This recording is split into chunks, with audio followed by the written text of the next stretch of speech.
As someone who has never really played a Devil May Cry game and has extremely limited experience with the sort of character action genre of games in general, you know, being someone who's more into like your Souls series and Kingdom Hearts and things like that that are a little bit of a slower, more action RPG pace, when it comes to Final Fantasy XVI, I feel like I'm in a fairly unique position to be able to give insight to my fellow not character action game players into how the combat system of FF16 works and some of the ways that you can maybe improve your gameplay and have a smoother, more fun experience. Because I've been seeing a lot of people talking about how the gameplay is boring and it's just mash one button to win or spam abilities to win or it's an outdated system. I don't agree with any of that.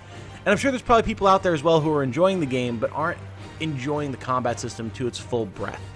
So today, we're going to talk about some of the things that you can do to improve your gameplay and have more fun with what I think is one of the best combat systems that we've had in a game in a long, long time. Let's talk about it.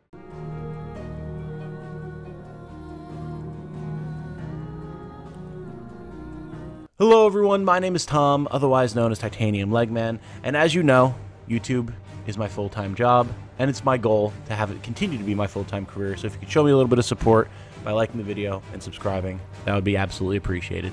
Thank you very much. I was very much not impressed with your charged melee and your charged magic attacks when I first played the demo of FF16. But as I've been playing the game more, I've realized that they are both actually extremely powerful tools in your arsenal. And yes, while they start out slow, there are ways to work around that, and then also upgrades are very important in affecting that. So let's talk about a few of the things you can do first. Charge attacks are very good for weaving into other actions because you can charge both your melee and your magic attack in the middle of pretty much any action. You can be charging your magic in the middle of a melee combo. You can begin charging both your magic and your melee attack when you have an iconic attack animation that ends, like literally the second you're not doing the attack. If you're holding down your melee and your magic, they'll pretty much be charged by the time the animation is fully over and you have full control back of Clive. You can, in the middle of a dodge, whether it be a perfect dodge or just running around the arena to avoid an attack, you can be charging these attacks. You can do it in midair, etc., etc., etc. And you should try to charge whenever you aren't actively using the attack in question, because the next time you go to attack, well, that's extra damage, more stagger that you're going to be able to unleash on a basic enemy, a boss, what have you, just by planning. Just by the nature of having held down the button long enough to get that charge available, you're not able to get more damage in there, which is huge. And it gets even easier to utilize once you get some upgrades into these abilities, because the reduction in charge time required essentially makes these spammable. This is on top of the fact that you can launch enemies with both abilities, start doing aerial combos, knock things off balance, stun them, etc., etc., etc. They're an extremely powerful part of your kit that have no cooldown. They don't take up an iconic ability slot. It's just something you can do. And there's value in that. It's a very strong neutral game. Something I mentioned in the previous point is the charged parry, and we're going to go a little bit more in depth into it here. Not a ton, but it is worth mentioning because I don't know how many people realize that it's possible to do. So, you may have at some point been mashing through a combo and accidentally gotten a parry on an enemy where you perfectly timed, again, intentionally or otherwise, your melee attack with theirs, causing a parry, causing them to stagger, and allowing you to get in some free damage and some free impact on their stagger bar. What you may not know is that other types of attacks, such as your charged melee, can also parry, and that to parry certain attacks, you need an equally big attack of your own. For example, your charged melee, if you time the release properly, can knock even bosses out of some of their biggest attacks. Examples of this include Gigas' Big Swing, Dragoon's Lance Dash, and plenty more. I'm sure pretty much every boss has something that you can parry with this attack. It's really nice, and it's incredibly satisfying to be able to time your charge, have this flaming sword ready to go, and unleash it at just the right moment to knock the boss out of their big ballsy attack and then get your attacks in as a result. Highly recommend. It takes a little bit of getting used to. You'll take some knocks while you figure it out, but once you do figure it out, it's great. It's awesome. Next up, speaking of countering things, let's talk about Heatwave really quick here. Because if you're not using it, Heatwave is the third unlockable quote-unquote basic ability of Phoenix, not Phoenix's ultimate ability, that I think some people might wind up sleeping on because it's a counter, right? And there are people who don't like counters or who don't think that counters are very strong, especially if you don't use them right. It's like, well, I'm never going to be able to time it right, so I'm never going to be dealing damage, so what's the point? Here's the thing. Heatwave does really nice damage on its own, even if you don't use it to counter an ability. If you were not aware, Heatwave is an ability that you can use to block a ranged magic attack with a wall of fire. After that, you throw out at least one blade of fire at range at the enemy, more if you have it upgraded, and it deals pretty good damage. Both the firewall itself and the wave of fire that you throw out both deal nice damage. But if you do block that magic attack, you then stun the enemy, lock them in place, and unleash a series of fire blade attacks that deal ridiculously huge HP and stagger bar damage. You can hit massive AoE. I've cleared whole rooms with Heatwave before. And again, it freezes the affected enemy in place to ensure that all of your hits land. It's incredibly strong. I highly recommend it if you're not using it. Speaking of iconic abilities, though, this brings us to number 4, which is don't burn all of your iconic abilities at once. The reason I say this is because sometimes your iconic abilities do have a fairly long cooldown, and you'll want to have at least some of them on hand for important times, either to finish breaking an enemy's stagger gauge before they can unleash a big attack. You'll be able to get big damage during a stagger with these iconic abilities. You can potentially get a parry or finish a group off with an AoE attack, etc., etc. I've learned the lesson kind of the hard way that while it can be really fun to just quickly toggle through all of your icons and unleash 2 to 6 abilities on an enemy or a boss or something like that, it can kind of leave you feeling high and dry when suddenly everything is on cooldown and the boss wants to go 3 more rounds, you know?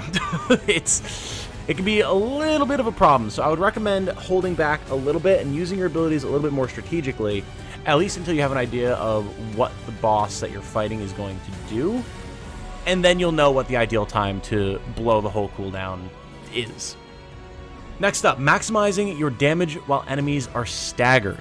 This is kind of an important one, and it involves proper timing of ability use versus your normal attacks. So, as I'm sure you know, larger enemies and bosses will have a stagger gauge that, once it goes down, you'll be given a fairly solid opportunity to put as much damage into them as possible before they get back up and continue fighting back. This has a multiplier attached to it, and the game does tell you about this, but it's easy to miss in all the chaos. That starts out basically at 1x, and that can go up to 1.5 times the damage. And to increase this, you need to deal as many hits as possible because each hit will work to increase the multiplier. Thus, having a bunch of smaller attacks that hit quickly early in the stagger state will lead to the biggest possible damage burst when you use your single target big cooldown attacks at the end. We'll talk about how we can go through that. Using quick sword flurries early in will make your single hit attacks hit all the harder, and iconic abilities like Garuda's Gouge will really push that multiplier high because of the number of hits that it involves. You might want to open with Gouge, then get a quick sword combo in, use like a magic combo, finish off with like, you know, a big charged magic attack or a big charged melee attack. Then use Heatwave, Flame Rising, and end with a big charged melee again. And you'll see that your damage winds up a lot higher than it maybe felt before. It'll help those boss fights feel like a little less of a slog. Now we're going to talk about healing, and there's a couple things to mention here. An original point that I was going to make was to tell people to not be afraid to use their items. This is something that happens in a lot of RPGs, in a lot of games with inventory systems, and you kind of find yourself in that loop of like, well, I don't want to use this high potion because I might need it for later. And then later comes and you've got 99 high potions and you still haven't used any of them, and it's like, well, I mean, I made it this far without using any of them. I can probably go further, right? I always try and put a stop to that line of thinking. And in the early days of Final Fantasy 16, I felt the same because you would find a lot of potions and high potions laying around. But as I've been progressing, I've been noticing that I'm finding way less. So I maybe wouldn't necessarily recommend trigger-happy potion use at this point. Yes, there's still a very finite upper limit on how many potions you can carry at once, but you really do want to have them on hand when you need them. And seeing as how the game isn't being as generous with handing them out anymore, I have to go back and buy them when I want to refill my inventory. Maybe be a little bit more chill on your potions. That said, that's what we have Torgal for. Obviously, Torgal, incredibly good boy, as we all know. But did you know that he's also the party white mage? Kind of.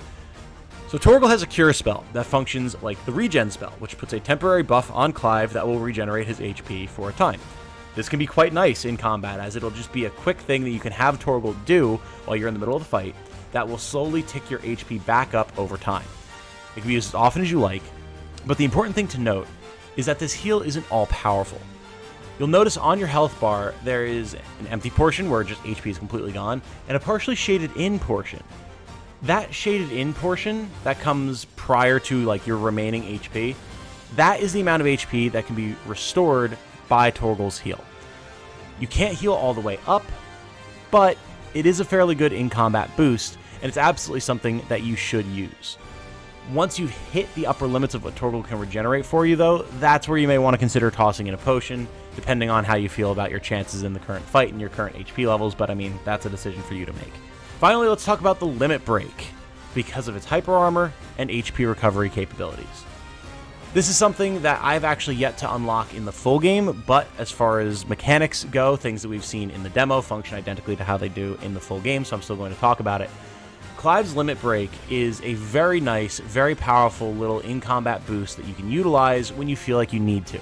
It massively increases your attack rate, your ability to deal damage, all that type of good stuff, but the two key aspects of Limit Break that I feel make it so strong are its hyper armor and HP recovery. Hyper armor, if you're not in the know, essentially says you can take a hit that would normally knock you down, stagger you, break your combo, and it'll still deal its damage to you, but you'll be able to keep attacking straight through it as if you never got hit. That's obviously very strong, but you need to watch out because, well, if you're just doing that over and over and over, you might not be paying attention to your HP and could suddenly be defeated by some attack that otherwise you would have dodged. That's where the second half of this comes in. Clive's Limit Break gives you a lifesteal effect. Again, it can be hard to notice in combat, especially if you're using your Limit Break and just going hard on the enemy to try and clap those cheeks as much as you can. But if you notice, every time you land an attack in your Limit Break, you will recover a portion of your HP. And typically, this will be a large enough portion that even if you're taking hits while you're attacking in Limit Break, you will be able to heal through it and oftentimes beyond where you normally would have been at that point in the fight. So realistically, obviously, you know, using your Limit Break while an enemy is staggered and being able to wail on them and deal extra damage, very, very strong. I'm not going to dispute that. But my preferred use of it is actually as a way to tank a big hit that a boss unleashes and then just go full ham. Get a bunch of HP back, deal a bunch of damage. It's very nice. It's very, very nice. There's other stuff like aerial combos and different ways that you can weave in abilities for maximum efficiency, but I'm still learning again. I am by no means an expert when it comes to these types of games. So if you know some stuff that I don't know, that I didn't mention in this video, by all means, drop it in the comments. You'll be informing me. You'll potentially be informing other viewers who come to this video to learn something about how to play a type of game that maybe they haven't played before. You'll be doing us all a service, and I would very much appreciate it. Also, if you watch this video, let me know what you think. Obviously, Final Fantasy 16 is a huge release. There's a lot of divisiveness around it right now, which I kind of want to do a video about as well, the kind of drama that people are stirring up about whether this is a real Final Fantasy game and everything, but it's not the point of this video. Don't want to get into it here. But for those who feel like maybe this combat is disappointing, I at least wanted to put some stuff out there that shows that it can actually be extremely satisfying to play. You just have to know how the game wants you to interact with it. So I hope that you found it useful, and I hope that you enjoyed. With that said, though, my name has been Tom, otherwise known as Titanium Legman. I hope you all have a good night. Stay safe and healthy out there. And remember, be good to each other. Bye now.